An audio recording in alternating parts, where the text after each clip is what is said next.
पाकिस्तान से एक बार तस्वीर आपको जल्दी से दिखाते हैं, ब्रेक के बाद आपका स्वागत है। देश नहीं झुकने देंगे, आप देख रहे हैं, एक बार वो तस्वीर आपको दिखाते हैं कि किस तरह से पाकिस्तान में ईश निंदा के आरोप में एक शख्स, मतलब बेकाबू कट्टरपंथियों की भीड़ जो है, ये पाकिस्तान के हैदराबाद की तस्वीर है। और जिस घर के अंदर ये लोग, एक मिनट एम्बियंस अगर आप करते, क्योंकि यहां पर सरतन से जुदा की नारेबाजी भी हो रही है।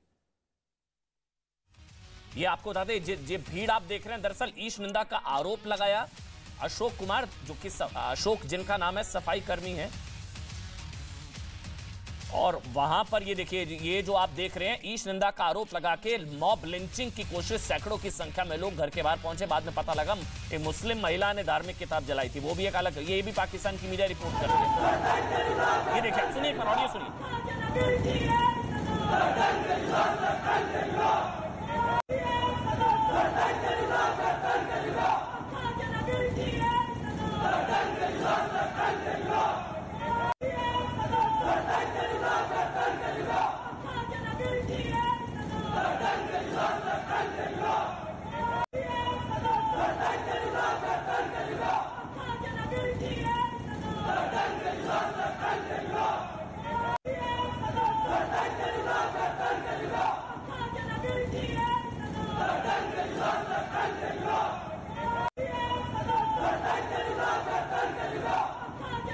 जिस घर के नीचे आप जो तस्वीरें देख रहे हैं, दरअसल ये सफाई कर्मचारी अशोक, ईश निंदा का आरोप लगा के घर पर अटैक, और अब इनको गिरफ्तार, उल्टा इन पर कार्रवाई करने के बजाय अशोक को गिरफ्तार कर लिया गया है। इसलिए हम कह रहे हैं मॉब लिंचिंग का प्रयास, ये तमाम कोशिशें। अम्मू साहब आप बोलिए, अम्मू साहब, सूरजपाल अम्मू, क्या इलाज क्या है फिर, क्योंकि तो कंटिन्यूशन है, मतलब 1-1.5% बच गया है, इससे तो 0.001% बच गए हैं।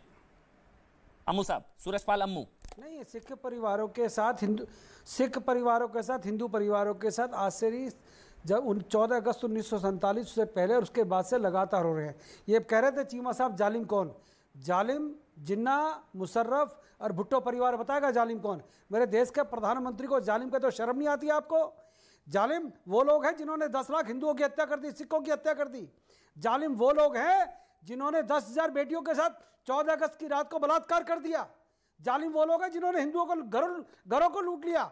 आज हर दिन वहां से खबर आती है 14% के वहां पर 1 से 1.5% रह गए। चीमा साहब, मैं आपको बता दूं, मेरी ससुराल जो सियालकोट में है, मैं कराची के चौधरी इफ्तिकार चौधरी ब्रिगेडियर, पाकिस्तान आर्मी के अंदर, उनका घर मेरे पड़ोस में है।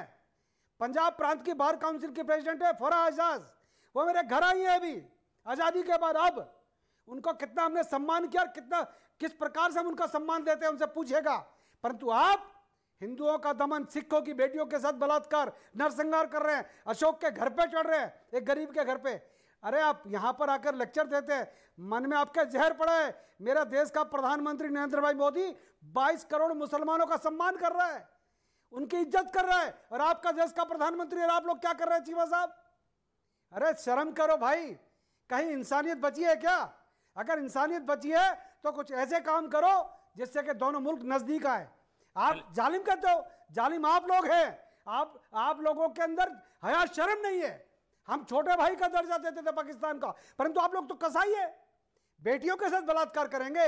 वो मिट्टू मियाँ जो है ना आपका, वो किसी दिन करनी सेना के हाथ पड़ गया, वो ऐसा जवाब देगी, बताएगा मिट्टू मियाँ को। बेटियों के साथ जुल्म, शर्म आनी चाहिए। आपकी बेटी में और हमारी बेटी में क्या फर्क है? एक मिनट जी, बताइए। एक मिनट, बेटी सबके बराबर उसके बाद चीमा जी आप, पहले तारिक फतेह, उसके बाद चीमा जी आप। एक मिनट रुक जाइए, शोएब एक मिनट रुक जाइए, शोएब एक मिनट, पहले तारिक फतेह, उसके बाद कमर चीमा, एक एक करके। तारिक फतेह। देखिए, ये मसला उस वक्त तक रिजॉल्व नहीं होगा जब तक इंट्रोस्पेक्शन नहीं होगी। पाकिस्तान के पढ़ी लिखी कम्युनिटी जो है, जो इंटेलेक्चुअल्स हैं या मिडिल क्लास के लोग हैं, जब इनको मुसलमानों पे तरस नहीं आए मारने पे, तो इनको हिंदुओं पे कैसे आएगी? हम तो पैदा होते हैं और हमें बताया जाता है कि हनूद और यहूद, यानी हिंदू और यहूदी हमारा दुश्मन है, घटिया लोग हैं, इनसे दोस्ती मत करो, ये सब कुछ है। अब प्रॉब्लम ये हो जाता है कि जब इस टीचिंग के खिलाफ जो भी खड़ा होगा मुसलमान, उसको कहा जाता है वो खारिजुल इस्लाम है, यानी उसका कोड में ये कह देते हैं इसकी गर्दन अब काटो। क्योंकि सबसे बड़ा गुनाहगार मुसलमान की आंख में वो मुसलमान है जो इनके अगेंस्ट, इनकी एक्सट्रीमिज्म को एक्सपोज करता है। तो इसीलिए आप देखिएगा यमन में 5 लाख मुसलमान जो मरे हैं, उनको मुसलमानों नहीं मारा है ना, कोई हिंदू तो नहीं चले गए। लेकिन अब तो तारिक फतेह साहब तो भारत में भी सरतन से जुदा गैंग एक्टिव हो गया है। ये तो चलिए पाकिस्तान से तो तस्वीरें हम देखते थे, सरतन से जुदा की नारेबाजी हमने देखी, अब तो इंडिया में भी ये सब हो रहा है। तो इंडिया में हो रहा है, उन्हीं ने तो बनाया पाकिस्तान। क्या पंजाब में या सिंध में बना पाकिस्तान? ये तो यूपी, बिहार और बॉम्बे और मद्रास और वहां के मुसलमानों ने मुस्लिम लीग को वोट दिया था। आपके सिंध में तो लगभग सुमरो थे, कांग्रेस के थे। बात जस्टिस की कही है, नहीं बात जस्टिस की कही है, और यहाँ पे बीजेपी के नेता भी मौजूद है, सिरसा जी भी और अमूल जी भी। मैं सिर्फ इतना पूछता हूं कि अगर बेटियों का दर्द आप समझते हैं तो बिल्किस बानो का दर्द समझेंगे आप? 11 बलात्कारियों को रिहा कर देते हैं, मिठाई खिलाते हैं, माला पहनाते हैं। थोड़ी तो संवेदना होनी चाहिए, थोड़ी तो इंसानियत होनी चाहिए। देश शर्मसार हो रहा है आपके ऐसे हरकतों से। आपने बिल्किस बानो के बलात्कारियों को रिहा करके पूरे देश में 150 करोड़ शर्मसार किया है। भारतीय जनता पार्टी तक ये बात पहुंचनी चाहिए, अब पहुंच रही है। अरे आप किनसे बात करो? हम तो किसी को कमर चीमा को नहीं जानते, मैं किसी को नहीं जानता, मैं सूरज पालम को जानता हूं, मैं मनिंदर सिंह सिरसा को जानता हूं। मैं पूछ रहा हूं बिल्किस बानो का इंसाफ कब मिलेगा? कब आप उनके बलात्कारियों को दोबारा जेल भेजेंगे? आप उसको माला पहनाते हैं? पाकिस्तान जंग जीत के आया क्या?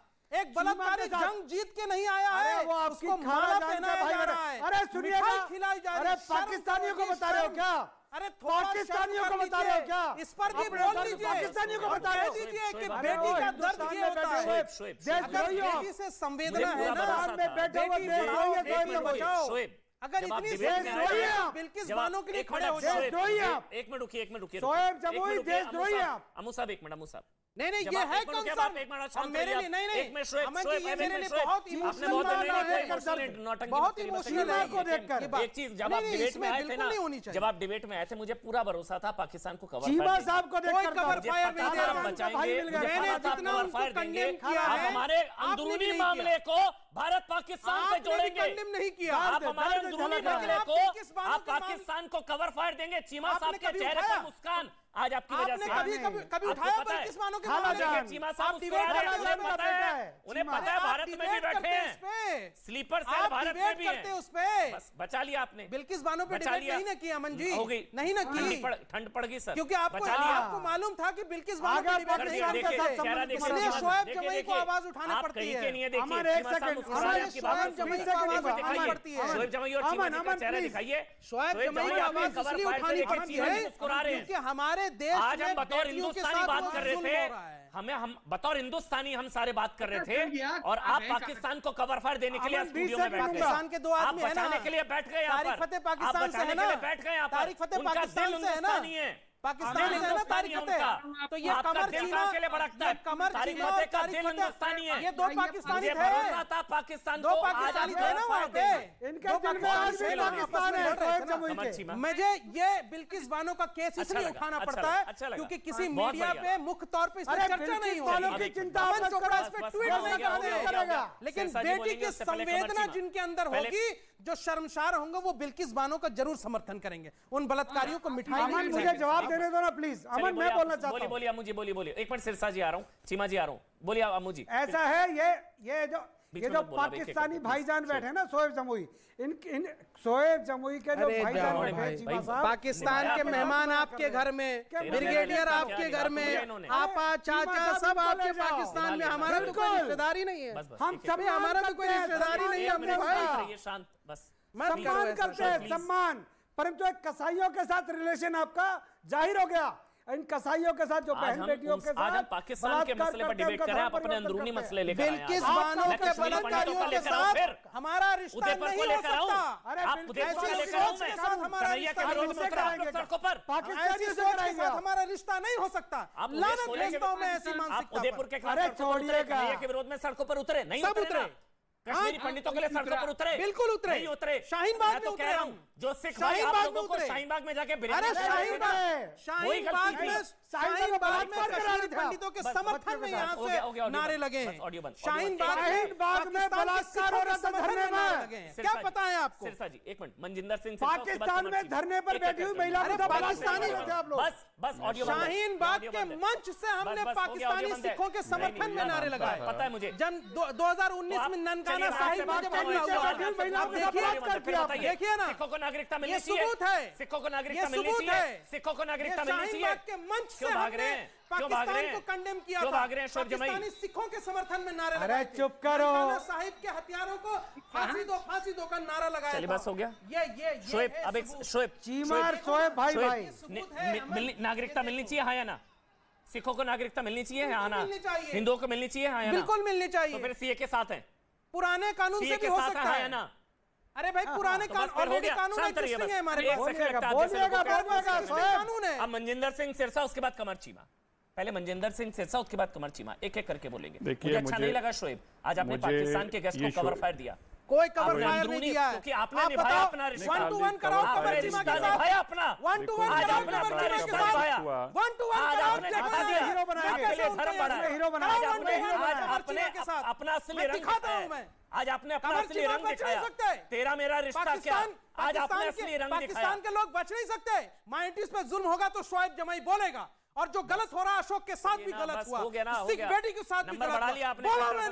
बोला मैंने ये पाकिस्तान में शाहीन बाग खड़ा करेंगे ना, बड़े आपके फैन फॉलोइंग हुए, पाकिस्तान में बड़ी तगड़ी फैन फॉलोइंग होगी अब आपकी। बस हो गया। सिरसा जी आप बोलेंगे नहीं, उसके बाद सिरसा जी आप, उसके बाद कमर चीमा। अमन जी, पहले अमन जी की आवाज बंद करनी पड़ेगी आपको। कर दी मैंने, ऑडियो बंद है। शोएब जी, आज मुझे बहुत दुख और खेद हुआ। आज मुझे लगता है कि अगर वो लोग देख रहे हों जो वहाँ पे बयानी ले जाके, हमारे लोग भी कुछ कह रहे थे कि हम वहाँ पे जहाँ ये प्रदर्शन करने पे लगे हुए थे सीए के खिलाफ, और वहाँ पे गए थे, मुझे लगता है अगर वो देख रहे होंगे तो उनको आज दुख हुआ होगा, तकलीफ हुई होगी। मैं तो पहले से ही जानता था ऐसा ही करेंगे, कभी हमारे हक में नहीं बोल सकते। आज बेटी का मसला था। शोएब भाई बोलने दीजिए, ऐसे मत कीजिए शोएब जी, ऐसे मत कीजिए ना, हमें बोलने दीजिए ना, हमें बोलने दीजिए, हमारी आपसे आग्रह है, बोलने दीजिए। देखिए आज आपको बजाय इसके कि कवर चीमा के हक में बोलते, आज आप उस बेटी के हक में बोलते। मुझे अच्छा लगता है, जिस बेटी के साथ इतना अत्याचार हुआ, उसका पिता रो रहा है, उसकी एक रिक्शा चालक के साथ शादी कर दी। मैं आपको अमन भाई एक बात कहना चाहता हूँ, अमन भाई अगर इस बात को कोई मेरी इस बात को गलत साबित कर सके, मुझे नहीं सुनिए, कोई नहीं, आप छोड़िए, आपके मुंह से अच्छा नहीं लगता, आपके मुंह से अच्छा नहीं जचता नहीं, ऐसा ना मत बोलिए आप, मेरी विनती सुनिए। पाकिस्तान से क्या एक भी मुसलमान ये कहता है कि मुझे, सॉरी माफ करना, भारत का कोई एक भी मुसलमान कहता है मुझे पाकिस्तान में जाना है क्योंकि मुझे यहाँ डर लग रहा है? एक भी ऐसा नहीं है। और कोई एक भी हिंदू जो है वो पाकिस्तान में नहीं रहना चाहता, हर कोई कहता है मुझे भारत में जाना है। आप अंतर देखिए दोनों में क्या है। हर सिख कहता है मुझे भारत में जाना है, लेकिन एक भी ये जो कहते हैं प्रधानमंत्री जी के खिलाफ बोलते हैं, इस प्रधानमंत्री जी ने आप सबको शेल्टर दिया यहाँ पे, एक आप जहां चाहेंगे, फिर आप क्यों नहीं जाते पाकिस्तान? अगर आपको लगता है यहाँ खतरा है तो आप एक भी मुसलमान लगता है पाकिस्तान गया। और दूसरी बात, वहां पे 2% पॉपुलेशन रहेगी हिंदुओं की और 0.01% सिखों की, जबकि भारत के अंदर डबल पाकिस्तान हुई है, डबल पाकिस्तान। यहाँ पे मुसलमानों की, देखिए आप बोलने दीजिए ना, ये तो गलत बात है ना, देखिए ना, ये कितनी बड़ी शर्म की बात है यार, ये पाकिस्तान की भाषा बोल रहे हैं यार, ये बात आखिर में हमारी बेटी की बात भी नहीं करने दे रहे आज, एक शब्द नहीं बोले यार, हमारे बेटी की बात तो कम से कम हमें करने दो। ऐसा तो आप जाते नहीं कर सकते, मैं तो कभी किसी के बीच में बोलता ही नहीं कभी भी। मेरा आपसे आग्रह है, मुझे एक बता दीजिए, अगर पाकिस्तान के अंदर सिखों को इज्जत मिली होती तो 10 लाख से 7,500 कैसे रह जाते? अगर हिंदुओं को मिली होती तो 14% से 1.5% कैसे रह जाते? और अगर मुसलमानों का यहाँ पे भारत के अंदर शोषण हुआ होता तो ये 14% से 24% कैसे हो जाते? ये मुझे जरा एक आंकड़ा अगर आप समझा पाए तो मैं आपका जिंदगी भर के लिए एहसानमंद रहूंगा। कमर चीमा, अब आप बोलिए, एक एक करके बोलेंगे सब। कितने परसेंट है भाई, बोल दीजिए ना, आप ही बता दीजिए कितने परसेंट है? 14%। और 47 में कितने परसेंट है बता दीजिए। 2011 के सेंसस के साथ शोएब, उनको कमर चीमा को तो बोलने देंगे आप। हाँ 14% है ना, क्यों बोलने देंगे? बस बस अब शांत, अपने क्यों बोलने देंगे? उन्हीं को बचा। अरे हमारी बेटी आपके दोस्त निभा रहे हैं, हुआ है। क्या रजिस्टर? आप दीना कौर का नाम नहीं ले सकते। दीना का नाम लेते हुए आपको आपने कोई हक नहीं है। आपने एक बार भी दीना का पूरे पौने घंटे में एक बार नाम नहीं लिया आपने दीना का पौने घंटे में एक बार भी नाम नहीं लिया। जब मैंने बोला उसके बाद आपने शुरू किया। आपको शर्म आनी चाहिए ऐसी बात करते हो। आप अपनी बेटी नहीं समझते, आप झूठ बोलते हैं। आप झूठ बोलते हैं, आप कभी अपनी बेटी नहीं समझते। आप समझते ही नहीं अपनी बेटी कभी। माफ कीजिएगा, आप कभी नहीं समझते अपनी बेटी। नहीं, आप जवाई कुछ नहीं बोलेंगे, आप कुछ नहीं बोलेंगे। आप झूठे हैं, आप मकार हैं, आप बेईमान हैं। आप केवल और केवल धर्म में उलझ के रह गए हैं। आप में इंसानियत नहीं है। अगर आप में इंसानियत होती तो आप पहले दीना कौर की बात करते। आप दीना कौर की पहले बात करते। आप झूठे हैं, मकार हैं। वहां पे भी आप रोटी आपको फ्री में आ रही, इसलिए आपने नारे लगाए। सिर्फ आपने कवर करने के लिए आज आपने उसको कवर किया। आपने आज मौका था इसको डांट लगाने का और इसको कहने का कि बेटी नहीं मानते, तुम झूठे हो, मकार हो, बेईमान हो, झूठे हो और मकार हो। सिरसा, जो आज आपने एक बात तुम झूठे, बेईमान और मकार हो। उसी बात को बुनियाद बनाकर आज डिबेट में आया था। मैंने उस चीज को बहुत ध्यान से समझा, मैंने वो तस्वीरें भी देखी। कई सिख समाज से लोग भरोसा करके, विश्वास करके शाहीन बाग गए, बिरयानी खिलाई, सारी चीजें हुई, मैंने भी देखी वो तस्वीरें।